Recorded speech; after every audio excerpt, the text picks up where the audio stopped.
Hello everyone and welcome to Hardcore Minecraft. I'm Zooks and I will be surviving 101 days in Hardcore Minecraft. Hardcore mode is effectively hard Minecraft with one life. When you die, you get this screen. You'll notice that you cannot respawn after death, only spectate. And this simple rule turns this nice relaxing gem of a game into a stress-fueled nightmare. I just want to thank Luke the Notable for inspiring me to make this video. And I don't like intros, so let's just get this started. I will not be playing on a specific seed or anything like that, but instead of the default world type, I'll be using large biomes. Large biomes effectively makes the biome 16 times larger than they originally are. Day 1, we spawn in a jungle, which would be more exciting had I not just had a jungle start in my last hardcore run. I spend most of the day running through the jungle hoping to find another biome, which, with large biomes, can be hard, but I did manage to find a plains. I set up a temporary hut on the edge of the plains to wait out the night. At night I just mine, because there's not much else you can do. Just before sunrise I contracted some help to take down the hut. Day 2, I make it to a promising piece of real estate on the river. It is surrounded on all sides by rivers, which should act as a natural barrier to skeletons and zombies. Most of the day is spent setting up a basic wheat and tree farm. Plains don't have a lot of trees, so I'm going to need this wood. I spend the night of day 2 lighting up the island. It's pretty big, but I need to do this if I want to be comfortable here. While looking for coal on day 3, I found a nearby village.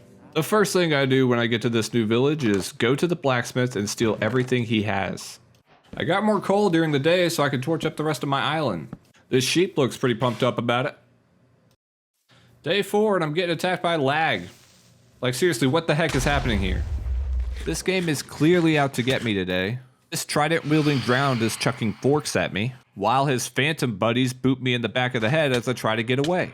I desperately try to make it to my safety hole in time and get there with 1.5 hearts to spare. My doctor said to take it easy after last night, so I'm just going to work on the farm day 5. But currently I can only plant wheat, so I need to go to this village and find more produce. They were out, so I had to go find another one nearby. And it's time to sleep if this dude next to me will just chill. That morning I received the produce donations I needed and went home. After that drowned incursion, I realized this river is not a wall, so I'll have to make my own. That night, I start getting worried when I find wool and mutton next to the tree farm. After finding more sheep remains the next day, I realize the obvious conclusion is that I am growing carnivorous trees. Since this land is cursed, I'm going to build a bridge just in case I need to escape anything. It's simple and not much to look at, but it beats diving into the water every time I need to leave this island. I'm so excited about that first bridge, I decided to make another one, just like it. It's done, it's perfect, and it's an exact replica of the other bridge. Being that the island is cursed and grows carnivorous trees, I'm going to need a new tree farm to the west of my island. Hopefully these trees will be more docile. Last night I dreamt that my crops tried to eat me from the inside out, so I'm going to move those too. It took most of day 9 to get the crops in, but now I got to get the fence up so I don't have to be afraid of creepers. Day 10 and I spend more time working on the tree farm. More wood will equal more fences equals more safety. By nightfall I got a 6x6 grid for trees, but that's not nearly enough wood for me. And we're turning that 6x6 grid in the tree farm to a 10x10 grid. But before I can do that I need coal for torches. Then I saw this creeper and zombie, so I just ran away, no big deal. What I didn't know was that they were flushing me to the 2 creepers hiding in this cave over here. They didn't get me, but it was close. Day 12, my therapist told me I need to limit my stress, so I'm working on the wheat farm some more. At night, I work more on lighting up the tree farm and expanding it. I can see the light at the end of the tree farm. And I build my third and final bridge off my island after I get enough wood from the tree farm. Day 13, I'm not being too adventurous and just planting melons and pumpkins in my farm. By nightfall, I'm ready to put up the fence. It will be nice to be able to work on this farm at night safely. Got plots for wheats, beets, melons, and pumpkins, and now I just need carrots and potatoes. Day 14 is the first official harvest of the new farm. Day 15 is the last day of work on the tree farm. I know it seems excessive, but this tree farm will provide me with wood for the rest of the playthrough. And that's it! A full 10 by 10 grid of trees. With the freshly harvested wood from the tree farm, I want to make a lookout tower to look out over all my glorious property. I'm putting a campfire on top so I can see this place at night and from super far away. Almost done by nighttime, just need some more wood for the roof. Day 17, while harvesting the tree farm, I was ambushed by a phantom and a creeper. Only downside of having a tree farm this big is it takes all day to harvest. But after my tree farm labor, I get back to work on the roof of the watchtower. Now that the tree farm is complete, I can spend some time working on my crop farm expansion. Day 19, and I'm going to the village to find a volunteer for a boat ride. With my boat, I found some volunteers in the nearby village for a breeding experiment back at my island. Villager trading is especially valuable in hardcore Minecraft. If you're diligent, you can get a full set of diamond armor and diamond tools and weapons from just villager trading. This one seemed to know I was up to no good with this boat. I got this one back much faster. He must have been lighter or something. At nightfall, I get started on the infinite villager breeder. It should pump out villagers indefinitely if I do this correctly. Day 21 and the farm section of this breeder is almost ready. Once it's complete, I'll bring the villagers to their forever home. But the villager AI in this game can be pretty unforgiving, so you gotta be prepared. Day 22 is move-in day. The first villager seems eager to get started. He makes his way up the path with no issues whatsoever. As he dove in, he broke a potato. This is going on your performance review. Villager number 2 is less enthusiastic. But with enough physical and verbal coercion, anything is possible. It's day 23 and I'm slowly losing my mind with each piece of dirt I dig up with this stone shovel. I'm desperate for anything that'll break up the monotony of shoveling dirt, so I plant some sugarcane and some bamboo as well. Day 24, I am working on more fencing for the crop farm. This crop farm is going to be the backbone of our villager trading empire, so we're going to need it to be big and safe. Day 25, and a street vendor wouldn't stop harassing me to buy his goods, so I harvested his leads. While taking a break from the farm expansion, I played some games with a creeper. Day 26, and I'm making up any excuse at this point to not have to work on the farm expansion. But that doesn't last long, because I still got plenty of fencing to do.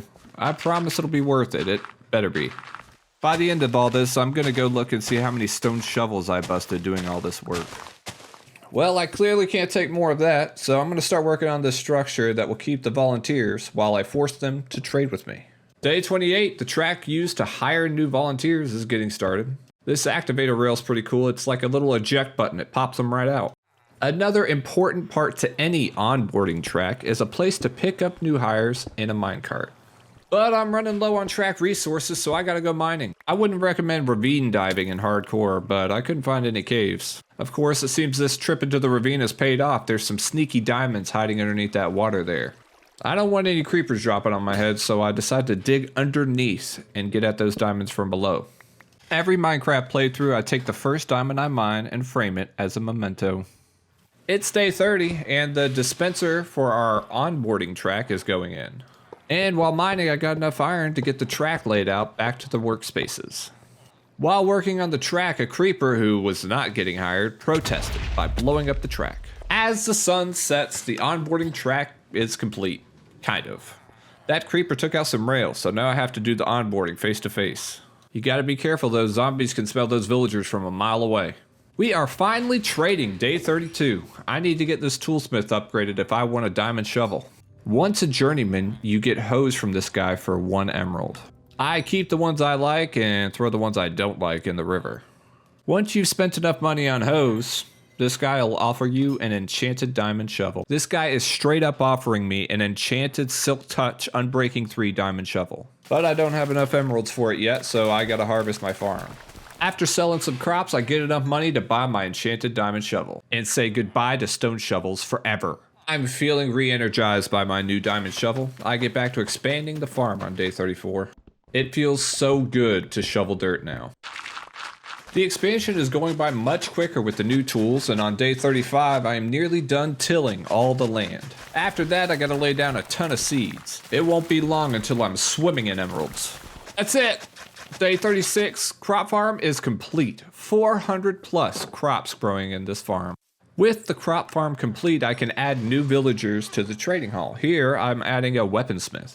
Day 37, I'm just basking in the glory of my beautiful farm. When I'm not patting myself on the back, I'm upgrading villagers. This one will now sell me an enchanted diamond pickaxe. Next on the list after the diamond pickaxe is diamond armor, so it looks like we're buying a bunch of shoes I won't wear. The next employee hired to the list is a Fletcher, who should buy most of my bamboo sticks. We're getting more new hires every day. Day 38, we got a fisherman. I've been fishing a lot and have plenty of fish to sell them. Instead of getting a good night's rest, I spend the night pulling emeralds out of the ground. Day 39 and it started raining. Fun fact for you fishermen out there, if you fish in the rain, the bite chance increases. So until I can get the best rod in the game, I'll be doing my fishing during the rain. That first farmer only buys wheat and potatoes, so this is me getting a new farmer to buy beets and carrots. Now, all the produce I grow on my farm except pumpkins can be turned to emeralds. After selling all that produce, I get enough emeralds to buy that enchanted diamond pickaxe. The fortune 1 on that pick is alright, but I think I can do better, so I'm making an enchantment table. Unfortunately, I have 0 bookshelves to my name, so the next new hire is brought in. He will be a librarian. And after buying a bunch of shoes, the armorer will finally sell me enchanted diamond pants and shoes. A few more shoes later and he gave in and sold me an enchanted diamond helmet and chestplate. This is a huge milestone for any hardcore playthrough. This librarian is still being difficult. It takes a while, but he finally sells me something worthwhile. It's day 42 and I have a full set of enchanted diamond armor. It really takes forever to harvest that huge farm, but it's worth it every time I get one of those bookshelves. This isn't nearly enough bookshelves, but it's a start. You can tell when you got the right amount of bookshelves because the max enchanting level should be 30. I think I've spent enough time on greed. So day 44, we're going to start working on our animal enclosures. Most people build small inhumane pens for their animals. I prefer large enclosures so the animals are happy when I harvest them. Almost all the fencing is done by day 45. We will have pigs, cows, sheep, and chickens. It's nighttime and I gotta make sure I light up this area. I'm not trying to get creeped on when I'm feeding all these animals. Day 46 and I'm wandering around my camp trying to find animals for my new enclosures. While out and about, I found a pillager outpost really close to my home. We will certainly be visiting this later. I also befriended the local wildlife, a desperate attempt to atone for my future sins. It's day 47 and we finally have enough bookshelves for a full enchantment, and the first one we got was a bested slot enchant for the pickaxe. After that, I take some time to strip the enchantments off my armor and get better enchantments. It's day 47 and we have basically endgame armor. What I am most excited about is the Feather Falling 4 boots, because I always end up dying from fall damage. Day 48 and we get a new hire in, a cartographer. You know what that means. It's time to buy some maps and make my favorite base decoration. As it is stated in the sacred text, you must make a map of your base and hang it for all to see. So after riding my horse around my base, it was complete and beautiful, but not quite done. If you put a glass pane on a map at the cartography table, it locks it so it can never change. With these locked maps, we can create a historical record of our base's evolution. It's day 50 and we're caving. This new Fortune 3 pickaxe is putting in work. See, we need to get some supplies because we are going on a long trip tomorrow. But before we do, I finally get to buy an enchanted diamond sword from the weaponsmith. And last but not least, I wanted to get this fishing rod enchanted and ended up with a nearly perfect fishing rod. Day 51 and we're going on a trip to the ocean. On large biomes this can be pretty hard, but we got ourselves an ocean monument map which should take us directly to the ocean. After we cut through the jungle a bit, we make it to a swamp. Sorry horse, be free. I'll never forget you. While traveling, the goal is to desperately sleep before it gets dark enough to spawn monsters. Since that other horse is certainly dead now, I'll need a new one. Luckily, this one is way faster. We finally made it! The ocean is great. You got shipwrecks, you got ruins, you got treasure chests. The shipwrecks alone hold plenty of good loot and they have buried treasure maps. While I was searching for more shipwrecks, I found an underwater geode. This is the first time I've seen a geode in 1.17. Waking up in a geode is not how I thought I'd wake up on day 53. I am looking forward to experimenting with these new crystals. Ruins can be pretty dangerous if you're not careful, but they often have enchanted fishing rods for loot. See here, I managed to find a mending rod. After adding this to the rod I have back home, I'll have the best rod in the game.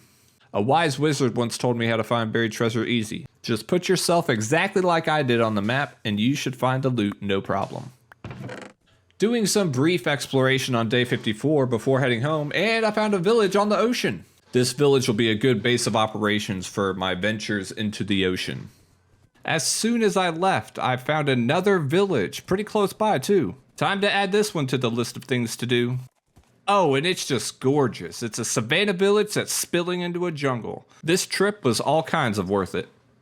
Time to head home, day 55, through a jungle that's 4,000 blocks wide. When I get back, things are looking a bit off. I don't think I left it this way. It's day 56, and we're working on some infrastructure. Since I want to revisit those villages, I'm gonna need to build a road. And this road's gonna be a long one. I think this jungle is close to 4,000 blocks wide, so it'll take a bit. But the sacred texts are clear. Road projects are super important in any hardcore Minecraft world. We are right back at it again, day 57, getting back to work on the jungle road. Now I know this is going to be a long project, so we're not going to do it all at once, just in little bits here and there. Horse! Horse! Horse! Okay, I've already certainly killed one horse. I can't just let this one get taken by the jungle. Horse! Horse, I promise I'll name you. I promise. You're more important than those other horses. Oh, hey, never again. I hope you can forgive me, horse. After returning horse home, we went back to work on the road. Day 59 and we're cutting through the plains a little bit, but it looks like we're going straight back into the jungle. You're gonna hear me talk about this jungle road a lot this playthrough, so buckle up.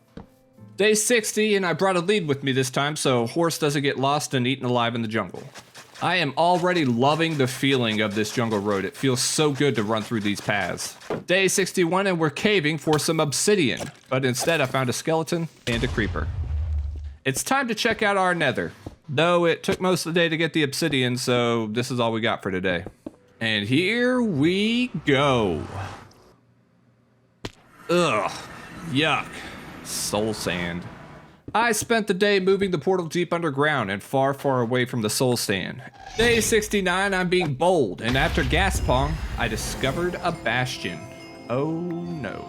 Just turn around, you don't have to go check it out. If I were smart, I would leave. But clearly, I'm a glutton for punishment. Man, the loot wasn't even that good. What a waste. I was just vibing to the nether music, and a brute came out of nowhere and chased me all the way home. It's day 64 and I'm safe in the overworld, starting on my home base build. Being that this land is cursed and turns trees to carnivorous trees, I need to build a temple to suppress the curse that haunts these lands. But I'm running light on deep slate, so I decided to just make a nether tunnel straight to the villages. It's day 65 and we are back at the village. Villages! But before I do that, I need to get some supplies if we're gonna secure both of these villages. Day 66 and I hear the jungle calling to me. And I can already hear you saying, why don't you just go through the nether? You already made a path in the nether. You don't understand, I just need to do this. I just really love these long roads in the overworld. Going through the nether just makes your world feel so much smaller. And this is gonna be one long road. One road to rule them all. One road to bring them all, and in the darkness, bind them. That's why day 68 we're back working on the jungle road, despite those of you who questioned me. Running back in the dark can be dangerous for normal people, but not for me, it's easy. Day 69 and such a special day means special work. Time to secure this village. We are going to spend a lot of time here at this ocean village, profiting off the back of these villagers, so it needs to be safe. By nighttime, we have mostly lit up the entire village. Next, we will be renovating a few things. To be sure we get a consistent influx of new villagers, we will be adding farms and composters. Day 70 and I already have some new farmers, but there is more to do than just farming. We're gonna need a lot of beds, so I stole some from this other village. And some produce. I need to add beds so the villagers will procreate more, just like in real life. I'm feeling pretty secure with everything lit up. Oh, wait, I missed a spot. I am done for now with this village and I'm heading to the jungle village.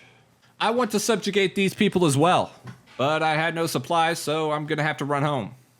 I'm gonna have to be super careful. There are only 2 villagers here, so I'm locking them up for safety. While they quarantine, I spend the daytime of day 72 shearing sheepskin and getting a cha-cha wood for the fences. At night, I install the fence. It's a bit tougher here because the village is much larger than the other village. With only 2 villagers here, I gotta be more generous with my torches. It would take forever to replace one of them. More fences going up day 73. I told you this place was big despite it only having 2 villagers. It's nighttime and I'm still fencing, but the end is near. The lighting situation here is still not good. Large chunks of this place are filled with monsters. It's day 74 and time to renovate the village. It's crucial to take their jobs. We want them to be farmers. It's time to add the beds. There were not a lot of beds in this village. That must have been why there were so few villagers. As night falls, I look for places to light up. Gotta get those edges, they're easy to miss. That night, I nearly got struck by lightning and got an advancement for it. Day 75 was spent mostly setting up the farm. This farm will be a bit bigger to help them grow faster. That ocean village barely had any seeds, but this one had plenty. This place is going to be filled with babies in no time. Speaking of babies, I'm going to supervise this first procreation. They just need a little bread to start. It seems that even way out here in the savannah jungle, life finds a way. Then unlife immediately tried to find a way.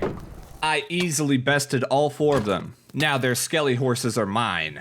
Today is the last day at this village for now, so I leave them some bread as a parting gift. I'm gonna miss these guys, and I know they're gonna miss me, but I'll be back soon. These skelly horses were nothing impressive. They weren't fast, couldn't jump high. I mean, they were really worthless. But at least they look cool. Home sweet home. It's time to do some neglected chores. This crop farm isn't gonna harvest itself. It seems the curse on this land is trying to fight back against my temple build. And at sunrise, I burned my eyes out when I looked through my telescope at the sun. All I did day 78 is mine cobbled deep slate. This temple's gonna be big. I'll need all I can get my hands on. When my pickaxe started to get low, I went back to work on the jungle road again, just chipping away at it. While I show you the full length of the jungle road, I want to tell you why I chose large biomes, and maybe you will be inspired to do so as well. The pros are that the world is immersive. When you're on the ocean and can't see land in any direction, it really feels like you're on the ocean.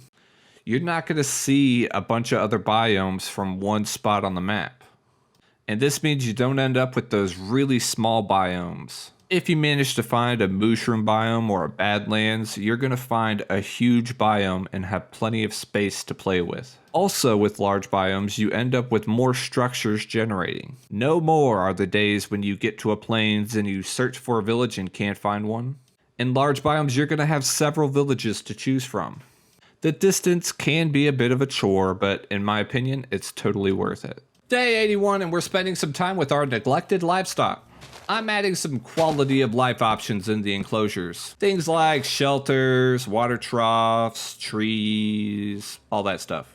After the cow's enclosure was updated, I worked on the sheep's, but my wood's a little low right now. Since I'm low, I'm just gonna make a small coop for the chickens and this perch thing. I have received a vision of what this temple is supposed to look like. So I begin work on an improved design day 83. By improved design, I mean bigger. If the curse I'm attempting to suppress is not obvious enough, nature here is clearly trying to stall my progress. But a little rain ain't gonna stop me. I gotta work on this central pillar next. The bottom floor is in, and I am already starting to move in. I spent most of the day moving chest. I also had to tear the map down. Good thing I had locked those maps before I put them in there. Day 85's footage was taken by the curse. So it's day 86 and I'm just showing you what I did. Just some structure, framing, and measuring. I've really only had one goal this series, and that is to survive. But I want some kind of exclamation point for the last day. So today I figured out what that exclamation point's going to be. A raid. But I'm not nearly confident enough in my abilities, so we're gonna cheese this a little bit. See, out here near the pillager tower, we're going to hide some bait underground. And on the surface, we're gonna make a toilet. We're gonna have water push them to the center where I can easily dispatch them. But I have some time until the end, so I keep fine-tuning the temple day 88. And good thing I have these feather falling boots, because I'm pretty sure this fall would have killed me. But there's no time for fear. Fear is a path to the dark side. Day 89, and I'm extending the layout of the outer temple to get an idea of how big it'll be. Looks like I'm gonna have to relocate the cow enclosure. Oh no, that's half the farm. Plotting the demise of my enemies should make me feel better. Here I put the water into the toilet raid cheese. It's supposed to flow from the outer edge to the center, like a toilet, but I'm making it into a pond apparently. After calling a plumber, the toilet is flowing exactly as it should be. Day 91 and we are doing detailing and infrastructure for the toilet raid cheese, or TRC. I'm gonna add a platform above to shoot at the floaters. And I'm positive this thing isn't going to lead to my demise. For this to be efficient, I need to condition the land around the toilet so raiders don't get stuck. If they're stuck, it takes them longer to get to the toilet where they need to be flushed. Day 92 and I decided to extend the girth of this central temple structure. It's going to be much more roomy in there. And finally, day 92, and I'll finally have a roof over my head. Finally. It's like I'm locked in a dungeon, just the way temples should feel. But that's not all, folks. Floor 2 is going in as well tonight. This temple ain't even close to done yet, and the view is already looking pretty sweet. Enough dilly-dallying, we have deep slate to place. Oh, we placed so much deep slate that now I have to go mine some more deep slate. So much deep slate that I decided to rename my pick, the Rock Cobbler. Day 94 was a lot of tears as I watched how much farmland I'm losing to the temple. At night, I'm trying to relax by night fishing, but it's really not helping. More curse evidence, day 95. I'm getting struck by lightning. Good thing I made that lightning rod. In preparation for the raid, I get a new Fletcher to sell me arrows. I'm gonna need a lot. I also purchased a bell from the armor, just in case I need to find some raiders. I'm gonna put it on the platform just in case I lose any of them. I have some pie, but it's going straight to my thighs, so I want to start eating steak in preparation for the raid. Also on day 96, I briefly visited the Nether to get some glowstone for some lamps. See, I have this target block for practice for the raid, but it's hard to see if you hit it from far away. Now when I hit the target, it lights up. Oh, and how do you like my cowboy cosplay? That's right, that's 4 cows all at once. Tonight, I found my first glow squid. I also caught an axolotl. He was kind of difficult to catch, but I did manage to get the advancement, the cutest predator. Don't really have any place for him though, so I just throw him in this pond near the temple. Hope he doesn't despawn. That's right, more deep slate. I'm gonna need it. It's crunch time for the raid. First thing in the morning, I harvest the steak I grew. The plan is to start the raid on day 100, cause it's likely gonna take 2 days for me to beat it. I went to be sure the toilet bait didn't leave and made him official. Curse can clearly tell I'm close to success. It was a desperate attempt, and only filled me with confidence in my armor. I'm all ready for the raid, it's time to sleep. Day 100 and the first wave begins. It's mostly pillagers though. The toilet is working perfectly, they are helpless. Wave 2 incoming and I'm barely breaking a sweat. As expected, the TRC is doing most of the work. I'm eating into my air supply real quick though. It's wave 3 and it looks like they finally recruited a tank for the raid. Toilet 3, raid 0. Wave 4, they seem to have added witches for support this time. It's not gonna help. What will help though is this evoker, which got out the Vex just before I domed him. I may have slightly miscalculated this platform. Those Ravagers can walk over the 1 block gap I had there. It's a little rocky here and there, but ultimately they go down like the rest of them. As expected, I couldn't finish it in 1 day, so I slept as the next wave was starting. Wave 5, I managed to snipe this evoker before he could summon the Vex. The rest were cleaned up easily.